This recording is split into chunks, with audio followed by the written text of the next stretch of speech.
नमस्कार, मैं महिमा शर्मा। स्वागत है आपका डेली इनसाइडर में। डॉक्टर्स को धरती का भगवान कहा गया है। वो लोगों को न सिर्फ गंभीर रोगों से बचाते हैं, बल्कि अपने कौशल के बल से उन्हें नया जीवन भी देते हैं।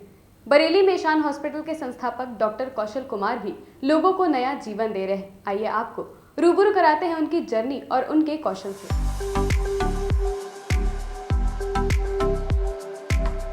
डॉक्टर कौशल कुमार किसी का हाथ बनकर उन्हें सहारा दे रहे हैं, तो किसी का पैर बनकर उसे उसकी मंजिल तक पहुंचा रहे हैं। किसी का चेहरा सही करके उसे सामाजिक प्रतिष्ठा दिला रहे हैं, तो किसी को सही सलाह देकर उसका जीवन आसान कर रहे हैं। नमस्कार, आप देख रहे हैं डेली इनसाइडर और आज हम आए हैं बरेली स्थित बहुत ही बड़े अस्पताल ईशान हॉस्पिटल में।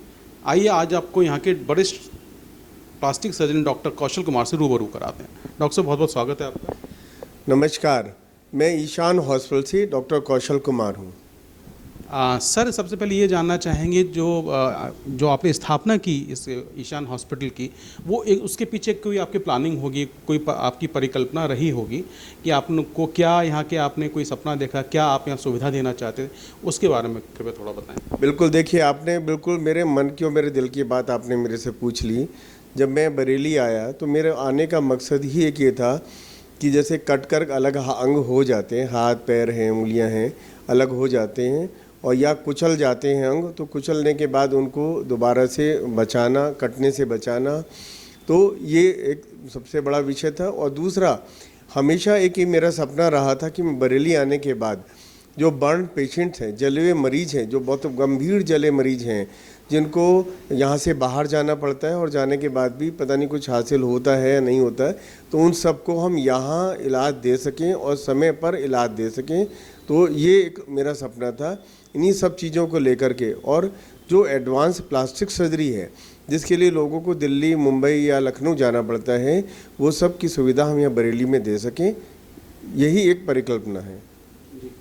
डॉक्टर साहब, इसके साथ ये भी जानना चाहेंगे कि पहले मरीज़, जैसा आपका अस्पताल को काफ़ी समय हो चुका है और कुछ मरीज़ हैं जो आपके अभी रेगुलर आपके पेशेंट्स बन चुके होंगे, और जब अमून पहले दिल्ली जाते थे, अब दिल्ली नहीं जाते हैं, तो उसमें और नए मरीज़ जो आ रहे हैं उसमें आप क्या समानता पाते हैं, या क्या आप कहेंगे एक अंतर आया है बड़ा पहले के समय में और अभी के समय में? बिल्कुल बिल्कुल, देखिए ऐसा है, जब से मैंने यहाँ पर प्रैक्टिस शुरू की है, ईशान हॉस्पिटल को खोला है, लोगों को खुद अपने आप ही ये पता चल गया कि अगर अंग किसी का भी कटा है तो लखनऊ और दिल्ली के बीच में किसी को भी अगर पता चलता है कि अंग कटा है तो उनको कहाँ जाना है, और वो अपने आप ही यहाँ आते हैं और पेशेंट ही एक दूसरे पेशेंट को सूचना दे देते हैं कि अगर ऐसा कुछ हुआ है आप वहाँ पर जाएं, या कोई बहुत गंभीर जला है जिसके लिए एक नाउम्मीदी वाली बात होती है, तो ऐसे पेशेंट्स के लिए सभी लोग जो हैं फिर बरेली में ईशान हॉस्पिटल में आते हैं, और हम जो भी कर पाएँ, जो भी कर सकते हैं वो उनके लिए करते हैं। सर, अमूमन देखा जाए कटे अंगों का तो ज़्यादातर एक्सीडेंट्स में हम लोग सुनते हैं, या और बर्न केसेस जो होते हैं ये काफ़ी आए दिन सुनने को मिलता है। बर्न भी कई टाइप के होते हैं, हालांकि इसकी जानकारी हम आप ही से जानना चाहें, कितने टाइप के बर्न होते हैं, उसमें क्या सावधानियां रखनी चाहिए और क्या उसमें ज़रूरी बातें होती हैं? देखिए, आपने बहुत ही अच्छा सवाल किया है कि बर्न जो है, बर्न ऐसा भी हो सकता है कि एक आम किचन में अगर कोई महिला काम करती है तो छोटे मोटे बर्न हो जाएं, छींटे तेल के हो जाएं, या आग से भी बर्न हो सकते हैं, या दूसरा ऐसा हो सकता है जैसे आमतौर पे छोटे बच्चों में होता है स्कैल्ड बर्न, जैसे गर्म दूध गिर गया है, तेल गिर गया, उसकी वजह से बर्न होता है। एक प्रकार का बर्न तो ये है। दूसरे प्रकार का एक बर्न हो सकता है इलेक्ट्रिकल बर्न। आमतौर पर जो बच्चे, छोटे बच्चे होते हैं, वो अगर बिजली के तार को छू लेते हैं या कई बार सॉकेट में उंगली डालते हैं, उसकी वजह से भी इलेक्ट्रिकल बर्न हो जाते हैं। या घर में काम करते हुए कई बार क्या होता है कि अगर ऊपर से बिजली के तार जा रहे होते हैं, तो अगर वो गलती से टच हो जाए कपड़े से या किसी पाइप से, तो उसकी वजह से इलेक्ट्रिकल बर्न होने की संभावनाएं बहुत ज़्यादा रहती हैं। और तीसरा प्रकार का बर्न होता है जो एसिड बर्न होता है। एक एसिड बर्न अक्सर ये फैक्ट्री में एक्सीडेंट की वजह से भी हो सकता है, घरेलू में भी कई बार ऐसा होता है कि टॉयलेट के लिए अगर कोई क्लीनर रखा है उसकी वजह से बर्न हो जाते हैं, या जैसे आप हम सब जानते हैं कि राइवलरी में भी लोग डालते हैं और अटैक करने के लिए भी एसिड का अटैक के विक्टिम्स होते हैं, उनके ऊपर डालते हैं। देखिए हर एक प्रकार के बर्न में प्राथमिक उपचार अलग है। देखिए आग से या आपका किसी भी लिक्विड से कोई भी अगर बर्न हुआ है तो उसमें आपको प्राथमिक उपचार सिर्फ एक ही है, पानी और सिर्फ सादा पानी आधे से 1 घंटे तक जले हुए हिस्से पर डालते रहें, जिससे जो कॉजिंग एजेंट है वो आपके स्किन को ज़्यादा से ज़्यादा डैमेज ना कर पाए। जैसे हीट है, हीट अगर हट जाएगी तो आपके जख्म गहरे नहीं हो पाएंगे और अगर मरीज़ ज़्यादा जला होगा तो भी वो बच जाएगा। हम अक्सर कहते हैं कि आप पेशेंट को नल के नीचे बैठा करके नल खोल दीजिए, तो एटलीस्ट उसकी जो हीट है वो कम हो जाएगी और उसकी वजह से जो जख्म गहरे होने से बच जाएंगे। दूसरा एक हो जैसे इलेक्ट्रिकल बर्न है।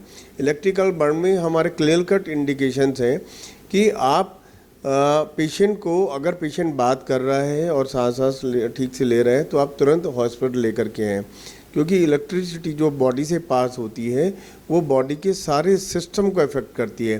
पता नहीं कौन सा सिस्टम कब दिक्कत पैदा करने लगे, इसलिए अस्पताल लेके आना चाहिए। लेकिन कई बार ऐसी भी घटनाएं होती हैं कि पेशेंट को शॉक लगा, शॉक लगने के बाद उसकी सांस नहीं काम कर रही, पेशेंट हिल डुल नहीं रहा, आपको लगता है कि कुछ बेजान हो गया, तो ऐसे में भी एकदम नहीं छोड़ देना चाहिए। एक सबसे पहले तो पेशेंट को आप झंझोड़िए और अगर फिर भी कुछ नहीं होता तो ज़ोर से एक मुक्का यहाँ चेस्ट पे लोअर पार्ट में डालिए, जो हार्ट के लिए, हार्ट को स्टिमुलेट करने के लिए डालिए।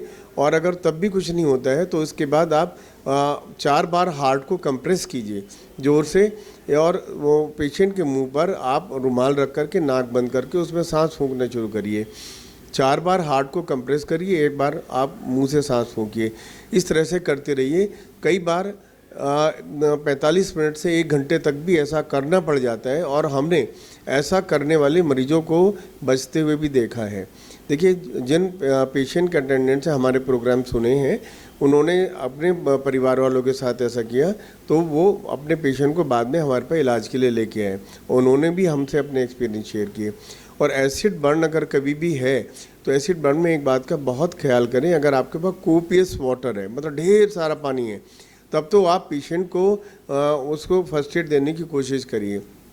अगर आपके पास ढेर सारा पानी नहीं है तो आप तुरंत उसको हॉस्पिटल लेकर के आएँ। एसिड बर्न वाले केस में ध्यान ये रखना चाहिए हमेशा, ज़्यादातर ये केसेस राइवलरी वाले केसेस होते हैं तो फेस पर अटैक करते हैं। तो अगर मान लीजिए सर पे एसिड पड़ा है या फेस के किसी भी हिस्से में अगर एसिड पड़ा है और आपके पास ढेर सारा पानी नहीं है तो आप पेशेंट से को जो है तुरंत अस्पताल लाएं, और अगर है तो आप पेशेंट से कहिए अपनी आंखें बंद रखें और आंखें बंद करके और कुछ सेकंड्स के लिए सांस रोक ले और आप पानी डालते रहिए उसके ऊपर। लगातार पानी डालने से जो भी होगा एसिड न्यूट्रलाइज हो जाएगा और उसका प्रभाव बहुत कम हो जाएगा, ज़्यादा गहराई तक नहीं जा पाएगा। यहाँ ये इम्पॉर्टेंट बात है कि अगर पेशेंट ऊपर से बह कर के पानी सर से आ रहा है नीचे और वो आँखों में जाएगा तो वो एसिड का पानी है, वो आँखें की पुतली जला सकता है, इसलिए आँखें बंद रखना ज़रूरी है।